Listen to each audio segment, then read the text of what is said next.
So our bookstore, yeah, an event space and what I mentioned earlier, yung kami do birthday celebration, bridal shower, atau yang paling orang suka bukit lah kak.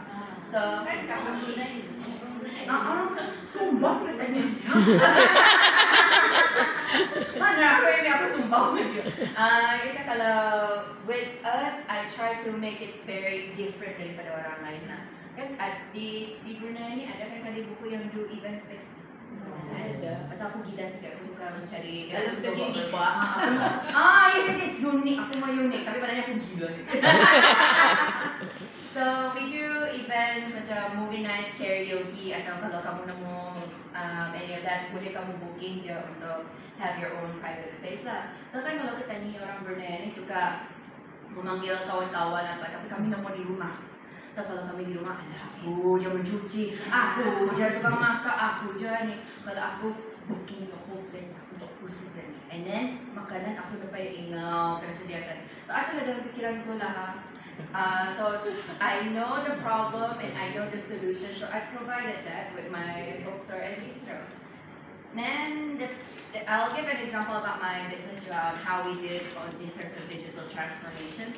But first, let me start with macam mana kami mula lah. Awal-awalnya aku jual buku ada Facebook saja pada time itulah, that was 8 years ago.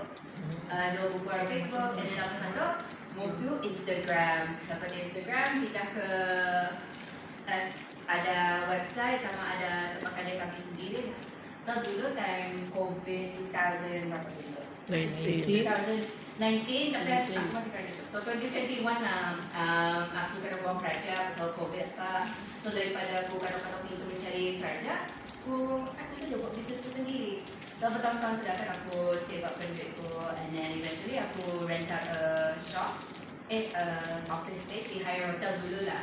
And then to now how it is, daripada tu kami ada buat macam workshops juga, macam selain daripada tadi jual buku or do events, kami buat workshop macam painting or buat tulis buku apa. So kami mau fokus on literacy lah.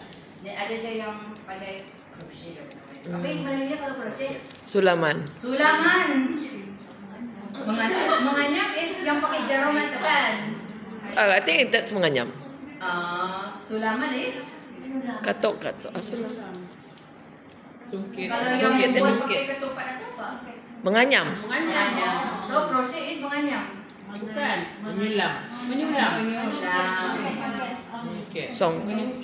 Yungkit. Kalau crochet, kalau knitting apa? Knitting. Melayu Google.